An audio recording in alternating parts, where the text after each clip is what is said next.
Welcome to Cooking with the Snack Master. I'm Matt Rothstein, your Snack Master. Today, Pernil. Pernil is roasted pork shoulder, slow roasted for about 3 hours in the oven, 300 degrees. It's a rich, flavorful, wonderful dish. Traditionally, it's served with plantains on the side, or maybe some rice and beans, rice and peas, or arroz con gandules, which is rice with pigeon peas. All great stuff. I love those. I've made this dish that way before. Today I'm actually doing something a little bit different.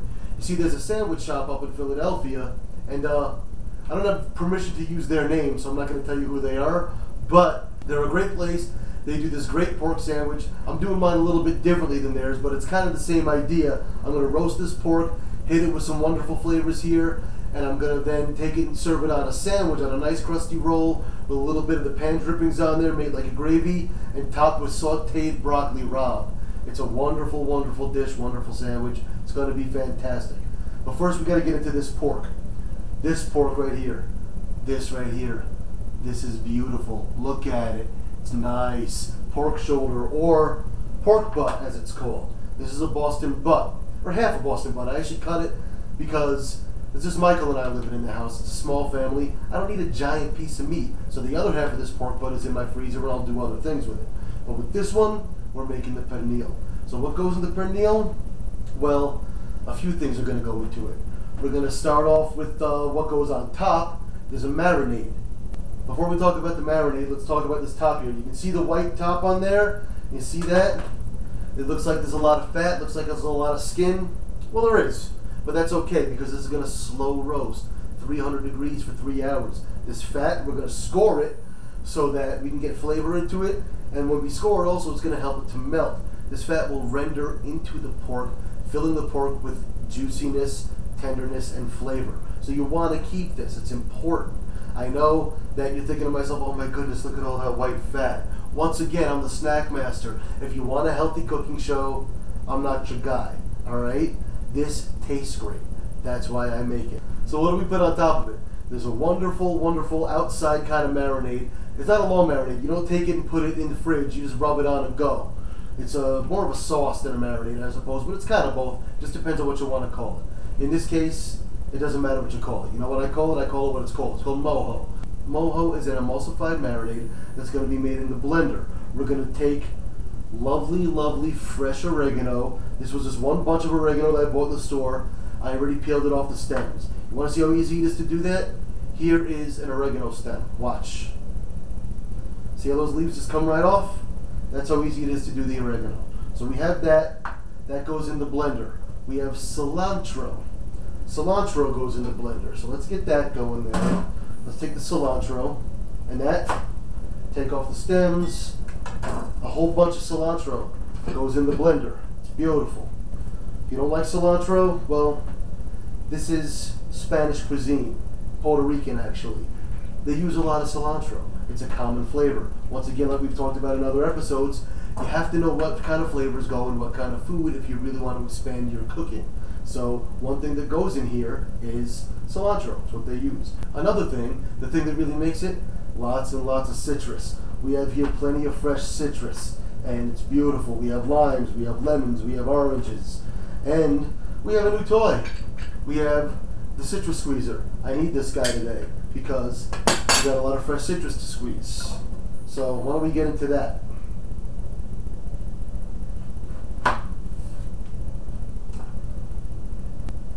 Got it here. And let's go with the squeezer, our new toy.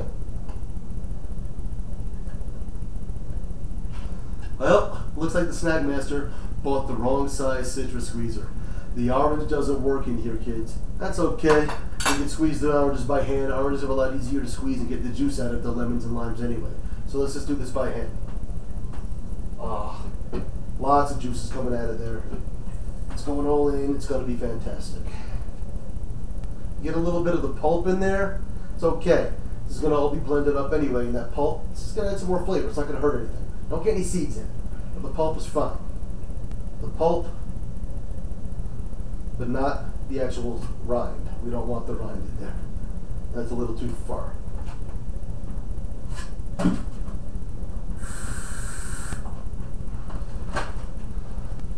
Hands got a little bit slippery Got to dry up so we have a dry hand for cutting up the next one. Why? Safety first, kids. Tell you that all the time. Safety first. Dry hand to hold the big sharp knife. Cut it in half. We're going to do another squeeze. A little bit of forearm workout. Nothing wrong with that. I don't hit the gym nearly as much as I used to. You might be able to tell.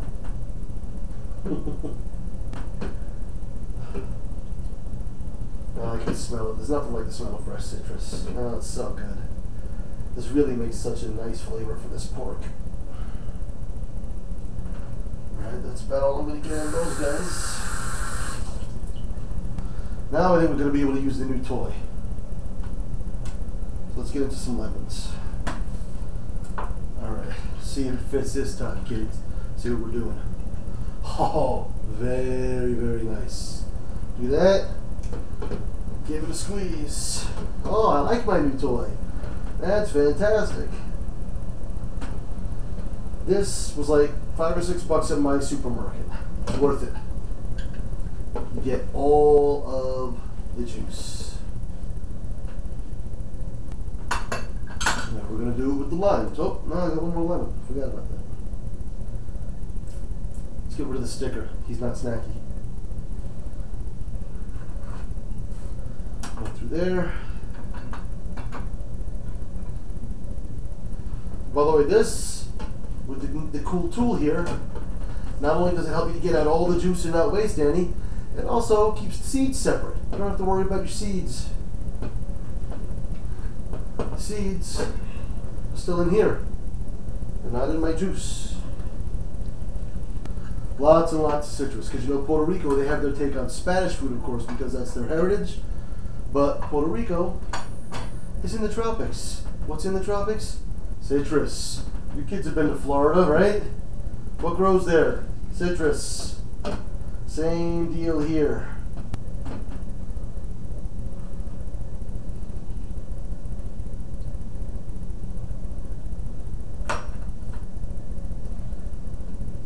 And that's the last lime. We used 2 limes, 2 oranges, 2 lemons. It's a lot of citrus. It's a lot of juice in there. It's a lot of flavor. Fantastic. What goes in here next? We have, we'll put this up here so we can see it now. What's in here? Roasted garlic. Oh, that's actually one of my tastes. Usually when I make this, I would use roasted garlic because that's not the original recipe that I learned for it. But I'm going to use roasted garlic because I love the taste of roasted garlic. It brings out the sweetness. It calls for 4 cloves. I like a little bit more than that, so I'm going to add a little bit more. 1, 2, 3, 4, 5, 6. 6 cloves of roasted garlic. Where did I get these? Why do I have this cute little dish? Well, my grocery store happens to have one of those neat little olive bar, salad bar deals. They have whole roasted garlic on it.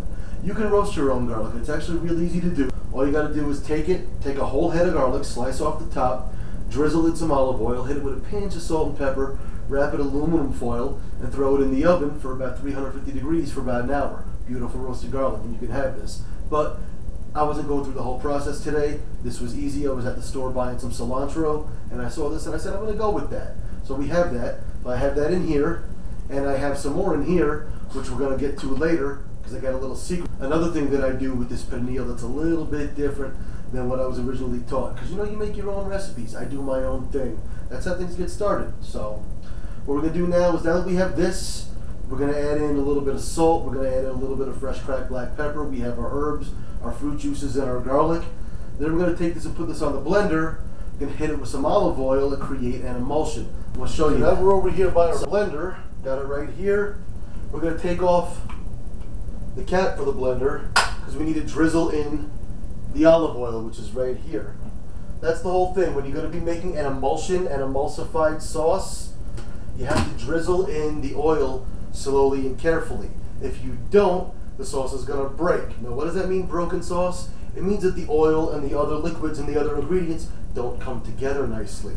So we need to make sure that this comes together nicely and it's going to kind of look like mayonnaise almost when it's done. So we're going to get this going. Some salt, some black pepper,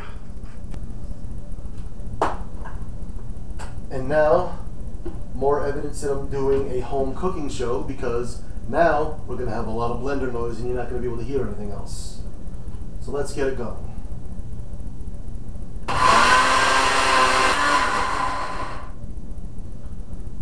By the way, my hand over there, remember I took off the cap? My hand's a little messy. You see, that's because this stuff is gonna come out on you, and it's gonna want to spray around. So you gotta get your hands in there, you gotta get a little bit dirty, like a lot of other things with cooking, you gotta be willing to touch it. Now we wanna be careful, because we don't want moho all over our kitchen. So we're gonna cover this with part of this towel and leave a little bit of room so we can drizzle in our oil. So let's do the oil drizzling and let's make our emulsion.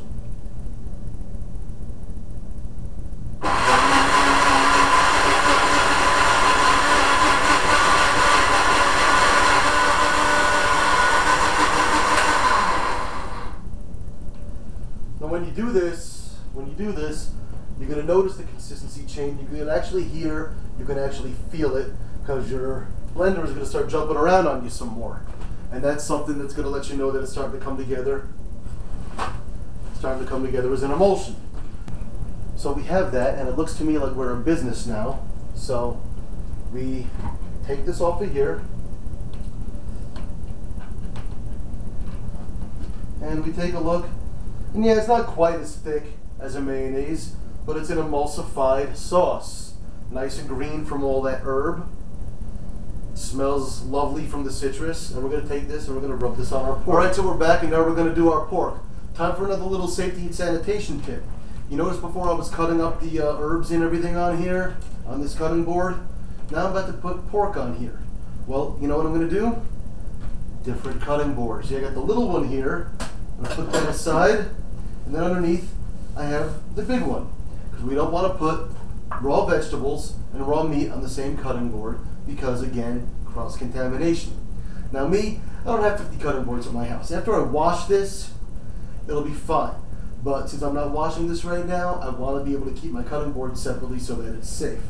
So, next, once again, we're dealing with raw meat, and rubbing in this marinade, it's going to get kind of messy. So, once again, we want our gloves, which, like I told you in another episode, you can get either at your pharmacy, at your supermarket, or swipe them from the doctor's office. They're not looking and you're already paying for them. So we have now here pork.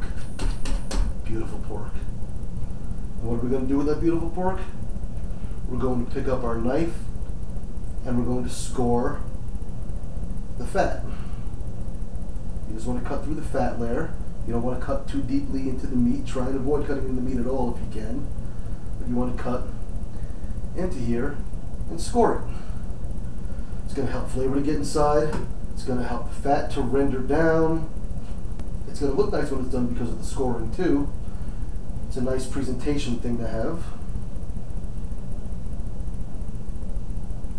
When you're doing this, like with everything else with a knife, watch your fingers. Alright, and that's beautiful.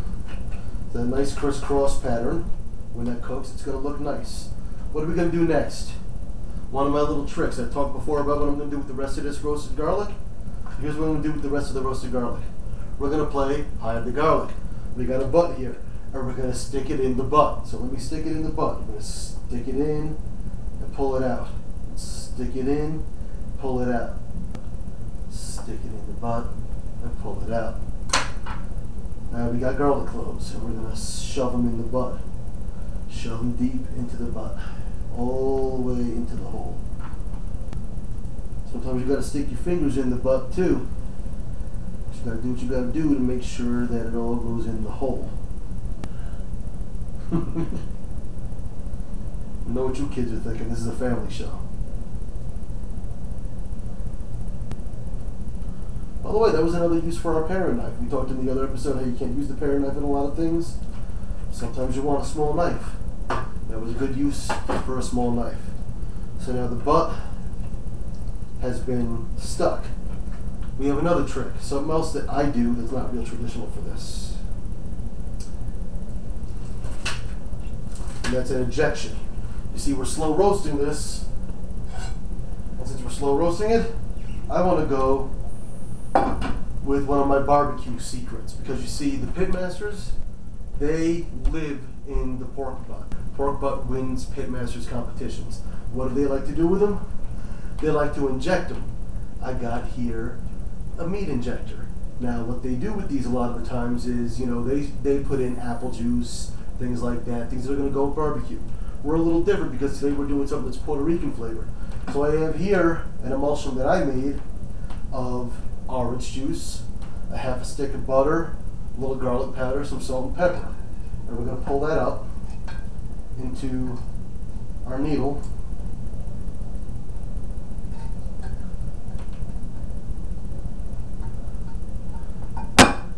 And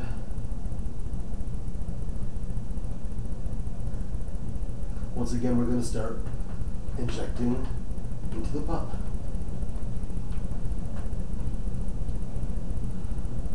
And what I'm going to do is, once again, I have this long shaft with a hole on the end, and I take the long shaft and I stick it in the butt, and whoa! Boy, stick it in the butt and that happens, huh, kids? I'm going to stick it in the butt, and I'm going to squirt in some snacky goodness. Every time I stick it in the butt, and I squirt in some snacky goodness. And by the way, this is a bone-in pork butt. Why bone-in? Because the bone is where all the flavor is. We got plenty of flavor in this thing now. So now, another glove. And we're going to be getting to our mojo. We want our pan, which is right here. We got a pan that has a rack on top. We're going to set this meat on top of the rack. The reason why I'm using a deep pan is because this is going to give off a lot of pan drippings. And those pan drippings, once again, are basically like a gravy that we're going to use to spoon over our sandwich. And that's going to be great. So I want to take this guy and I want to put him right up here. He's all in business. We're going to move our cutting board here, which is hard to do because I just bought a new non-slip mat for the cutting board. $2.99 at the grocery store. Worth every penny. Once again, cutting board doesn't move, knife doesn't slip, you keep your fingers. So let's get to this. And this is going to be a mess. A lot of this mojo is probably going to go into the bottom of the pan. That's okay. It'll mix in with all the other pan drippings and everything and help you when you're making your sauce. So just pour it on. Don't be afraid. Rub it in. Rub it in generously. You want to use all of this. Trust me. Turn the meat over because we want it to taste like food on both sides. I know I do. What I'm also going to do while I'm at it is poke some holes on this side too, so that when I'm rubbing in this mojo and really rubbing it in, some of it's going to go into those holes, and that's going to be fantastic. I'm going to rub it all over, because we're going to use all this.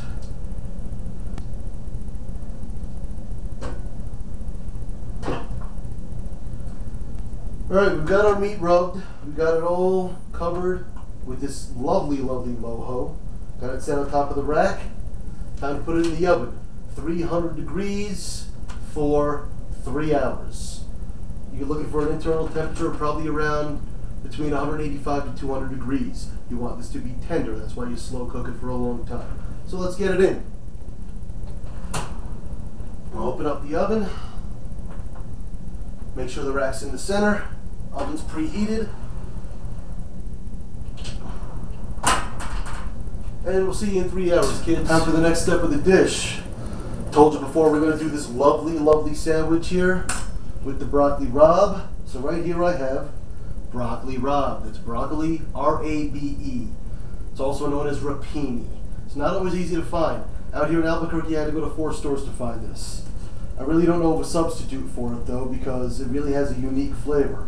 It's like a cross between broccoli and spinach, and it's a little bit bitter, but it's pleasantly bitter. It's very nice. So what we're going to do is we're going to take it, once again, here, a different cutting board, one that I'm using for veggies, right?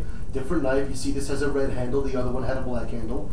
Safety and sanitation. I'm not touching raw meat with things that I'm going to touch vegetables with now. So we're going to take these guys and we're just going to give them a chop, a rough chop. And once they're rough chopped down, you don't really need the stems down here. Get rid of that. Once again, we're going to take all this lovely broccoli rabe and we're going to take it over to our saute pan right here. We're going to throw that in with some olive oil, some salt and pepper, and some garlic. We're going to saute this. I know this seems like a lot. It seems big, and it seems like that's not that big of a pan. Well, you know what? All these leaves, it wilts down just like spinach does, just like greens do. Anything that's big like that, that are greens, it's going to wilt when it hits heat. This will not be nearly as much as it looks like now. Once it's cooked, the volume will decrease as it wilts. So let's get it going. All right, we're over here in our pan. Get some olive oil in here. Let's heat it up. Move it around. It's in good shape. Let's see. Let's give it a test. Do we get any noise? Got a sizzle. That means we're in business, kids.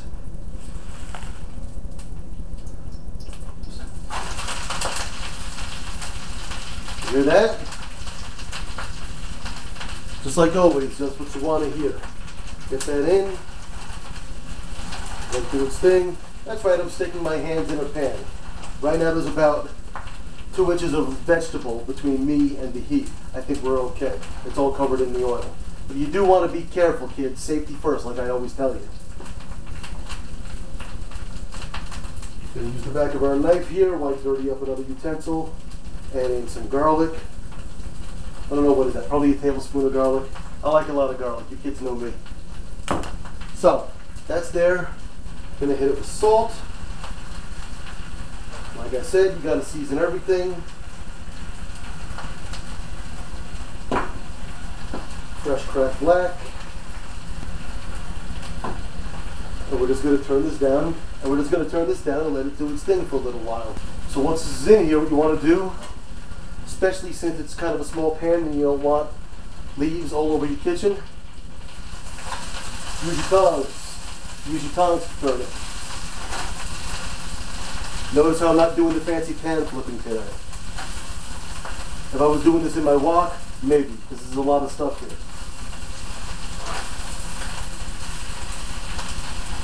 You can already see how much it's wilting down.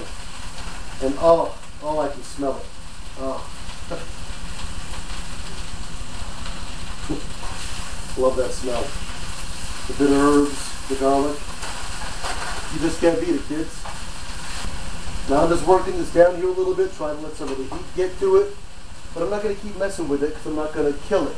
I want these greens to be nice. I don't want to smash them to death because they're tasty, they're delicious. I don't want to hurt them, I don't want to bruise them. So we're just going to let them cook down a little bit more. They'll be ready in a couple of minutes. I'll lower the heat on them and keep them warm until our pork is done. Then we can put together the lovely, lovely sandwich. So, when it's all together, we'll see you back here on Cooking with the Snack Master. Kids, 3 hours later, and the pork is done. Let's get it out of the oven. Hey, Mikey, come here. Okay. Dinner. Okay. Watch out, it's hot, Michael. Oh, okay. All right. Oh, look at that. Oh, I want to eat that right now. Oh, look out. That looks great. We want to let our fans see the meat too, right? Yeah. Yes, Okay. we do. Oh. Oh, man, that looks good. Oh, look at this. I want to eat that right now. Well, Oh. you could let it eat it. You could eat it right now, Michael, except there's one thing. What? What do we do with meat when it comes out of the heat? We wait for it to rest. That's right. See, Michael knows we wait for it to rest. Good job, buddy. You're so smart. So that's what we're going to do. Thanks a lot, buddy. Okay. That's what we're going to do, is we're going to let this meat rest. We're going to give it about 10 minutes. And while it's resting, by the way, let me show you something while the meat rests. This broccoli rabe here, look how much it reduced down. That was that big, this is that same broccoli rabe. There was that big pan full. We got it down to this. It's just going to be enough for a couple of sandwiches. It cooked all the way down. Tastes great though. It's going to be fantastic. What are we going to do in the meantime? A couple of rolls here, right? Like I said, we're going to make this as a sandwich. So what I'm going to do is I'm going to take a roll. Only one, because Mikey said he doesn't want to eat his on a sandwich, so that's okay. I do. I'm going to take this roll. Actually, we don't want that one. So what I'm going to do, I'm going to take this roll, and I'm going to put this in our oven, which is still warm to 300 degrees. It's going to get nice and crusty on the outside. So we have a crispy roll that gives us a nice texture, nice bite. Going to slice it through, but not all the way through. We're going to leave like a hinge so that we can open it up. We're going to fill this with sliced pork in a few minutes, put on some of the pan drippings, put on some of that broccoli rabe, and then we're going to eat. Oh, be back in a minute, kids, or about 10. See you then.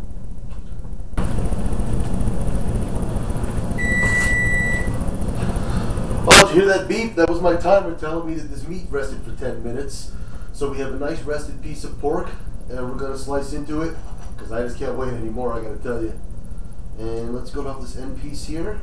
See this? Once again, proper tools for the job. Tongs, not a fork. I don't want to poke all the juices out of this. Slicing knife. See how it has these ridges here, these scallops. These are what keep things from sticking to the knife so it will slide back and forth easily. You want to hold your meat with your tongs, slice back and forth. Look how easily that cuts through there. Oh, just look at that inside. Oh, that is perfectly cooked. It is moist. It is delicious. Oh, let's see how delicious. A little piece that falls off the end, that's the chef's bite. It's not even funny how good that is. Oh my God. We gotta make this sandwich here, so we need a few slices. So let's get a few slices. Want to slice them thin. Okay.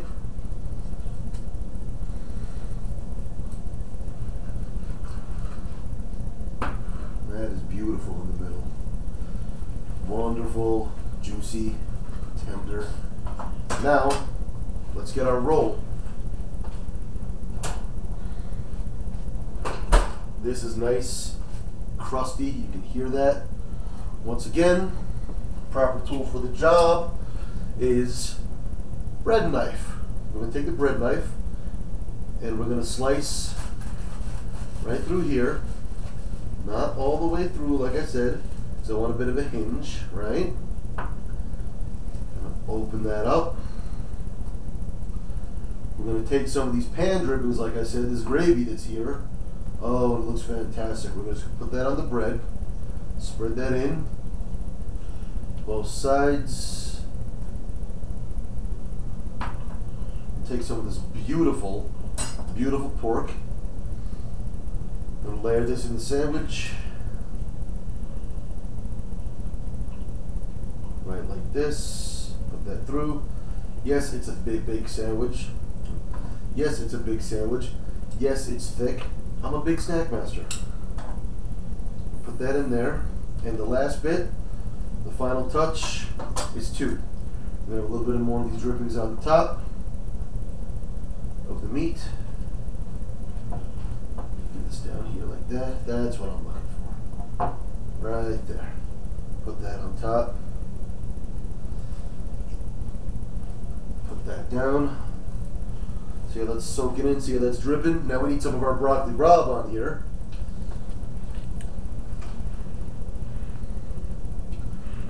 Right like that. Oh, look at that. That is a sandwich of beauty. What are we going to do now? We're going to put it down on our cutting board. Get this knife out of the way for now. Use the back of this knife to push this stuff in. This is a little deli trick. Push it in before you cut. Go down like this. Now it's in. You want to cut it along a bias, just like this in half.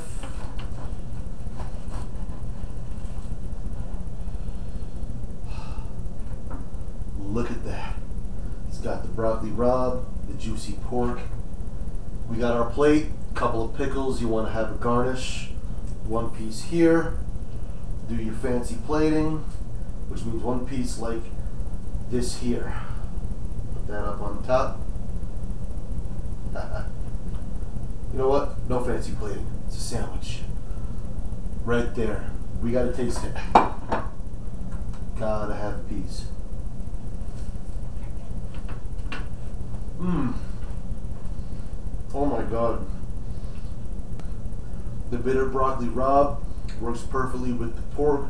The crusty bread is nice. It's nice and juicy from the way it was cooked and from the pan juices. There's so much rich flavor in here from the citrus, from the mojo, from all that garlic.